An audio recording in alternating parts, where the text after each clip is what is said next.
네, 여러분 안녕하십니까? 꿀잠튜브입니다. 여러분 술을 얼마나 많이 마시나요? 전혀 안 마시기도 하는 분도 계실 거고요. 또 일주일에 한두 번, 어떤 분들은 또 매일 마시는 분들이 있을 겁니다. 일단 술을 마셔보면 굉장히 졸린 것들을 경험하시게 될 거예요. 또 가끔 자기 전에 술 한 잔 마셔보면 잠이 쉽게 들어서 술이 잠에 도움이 되는구나 하는 분들이 있을 겁니다. 또 같이 술 마시다 보면 술에 취해서 조는 분들 경험은 하죠. 그래서 술은 잠을 드는 데는 도움이 될 거라고 다들 알고 계실 겁니다. 일부 분들은 술이 심장을 두근거려서 잠을 못 자는 분도 있지만 하지만 대부분들은 잠에 도움이 될 겁니다. 그래서 불면증 환자들의 상당수가 술을 마시고 또 술이라도 먹고 잠을 자려고 하는 시도를 하고 있는 것 같습니다. 그래서 오늘은 술이 수면에 어떠한 영향을 주고 또 좋은 면은 어떤 것이고 나쁜 면은 어떤 것인가에 대해서 좀 자세히 알아보고자 합니다. 우리가 술을 먹게 되면 위에서 한 20에서 25%가 흡수가 되고요. 나머지 대부분 7, 80%는 소장에서 흡수가 됩니다.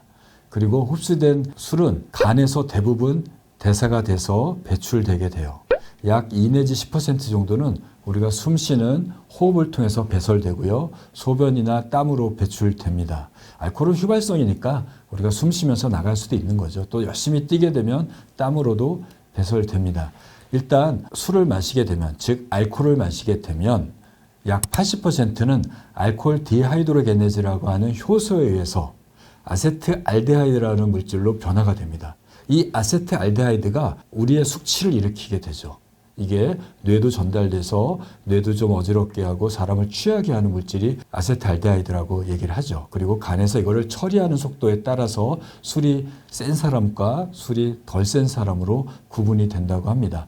아세트알데하이드는 다시 아세트알데하이드로 디하이드로게네즈라는 효소에 의해서 아세테이트로 분해가 돼서 우리 몸에서 배설이 되게 됩니다. 그런데 앞서 말한 대로 술은 잠을 드는데 조금 도움이 된다고 알려져 있고 우리가 경험적으로 그걸 경험하고 있습니다. 미국에서 조사한 자료를 보면 술을 잠자는 데 도움을 받도록 수면 도움을 받는 물질로서 활용하는 경우가 약 불면증 환자에서는 10에서 15%가 에서는 술을 마셔서 잠을 자려는 노력을 하고 있고요. 건강한 불면증이 없는 사람들은 한 3, 4% 정도밖에 안 됩니다. 미국에서는 이완요법, 명상요법이라든지 허브차와 같은 차를 통해서 불면증을 해결하는 것 외에 그 다음으로 술로 잠을 잘 자려고 노력하는 방편으로 사용하고 있습니다. 잠을 너무 못 자니까 오늘은 독한 위스키나 포도주를 한 잔 마시고 잘 생각은 해보시지 않으셨습니까? 또 포도주는 심장에도 좋다고 그러니까 잠도 잘 자고 포도주 마시면 좋지 않을까라는 생각을 해보셨을 것 같습니다. 그런데 술을 실제로 마시게 되면 어떤 몸이 변화가 될까요? 아까 몸에서 간에서 대사가 되고 뇌를 억제하는 물질 외에도 잠에 대해서만 좀 구분해서 좀 얘기해 보겠습니다. 이 연구도 한 10년 전에 일어났던 연구인데요. 술을 마시고 멜라토닌을 측정해 본 겁니다. 술을 안 마시고 멜라토닌을 측정하고 술을 마시고 멜라토닌을 측정했습니다. 멜라토닌은 내가 잠자는 시간에 2시간 전부터 찔끔찔끔 분비돼요. 낮에는 빛이 들어오면서 멜라토닌 생성이 안 되죠. 그러다가 해가 지면서 생체시계가 좀 약해지면 그 멜라토닌 억제가 풀어지게 되니까 찔끔찔끔 분비가 됩니다. 그래서 저희가 잠자기 서너 시간 전에 빛이 완전히 차단된 16수 이하의 방에서 멜라토닌을 30분 단위로 측정합니다. 침을 뱉어서 측정을 해요. 그래서 본인이 조금만 통을 놓고 30분마다 침을 뱉습니다. 그러면 그 침 뱉은 통을 30분이니까 6시간 6개가 모이겠죠. 그거를 쭉 나중에 모아서 멜라토닌 농도를 재서 그래프를 그려요. 그게 갑자기 올라가는 시점이 자기가 실제 생체시계가 작동되는 잠자는 시간입니다. 그거를 생체시계 기준으로 정해요. 그런데 술을 마시고 잠을 자게 했더니 멜라토닌 생성이 억제되는 것들이 보여졌습니다.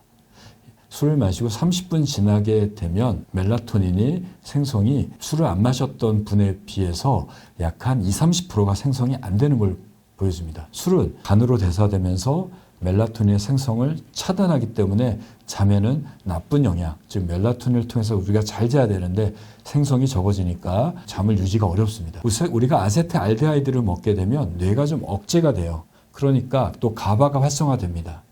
그래서 우리가 조금 기분도 풀어지고 긴장도 풀어지는 효과도 있고 뇌가 가바가 나오면서 뇌를 억제하니까 잠을 좀 쉽게 드는 효과를 기대하지만 멜라토닌이 억제가 되면서 잠을 드는 거는 몰라도 중간에 깨게 되고 깊은 잠을 못 자게 됩니다. 또 이 알코올은 이뇨작용이 있죠.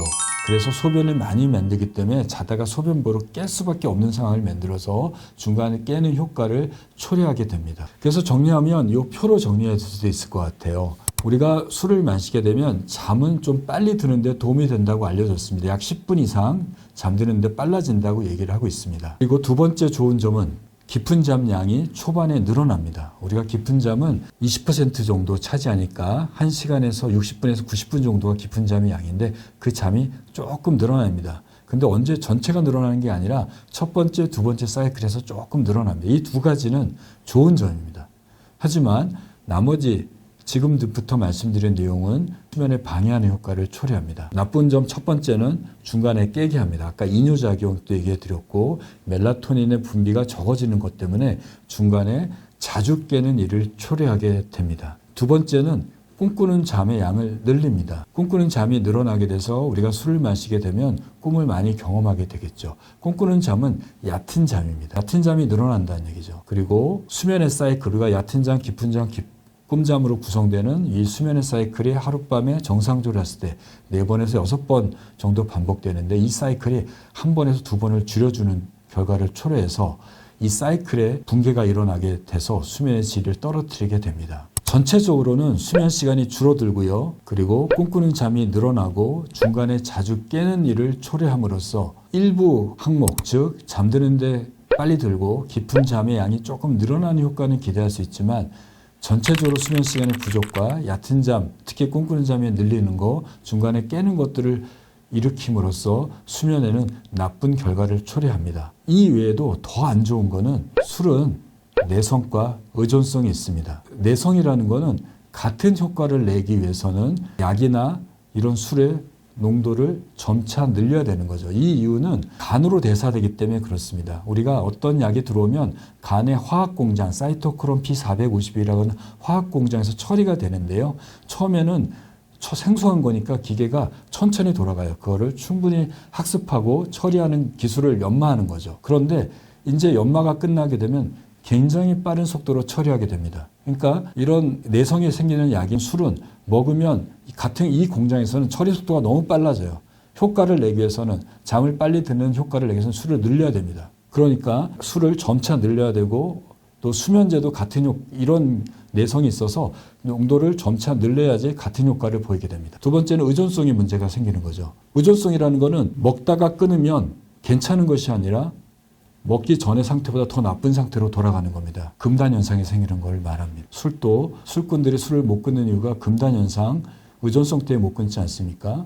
장기적으로 술을 먹으면 금단 현상을 경험할 수 있고 의존성을 생겨서 끊을 수 없는 상태로 빠져들 수 있습니다. 그러면 어떻게 해야 될까요?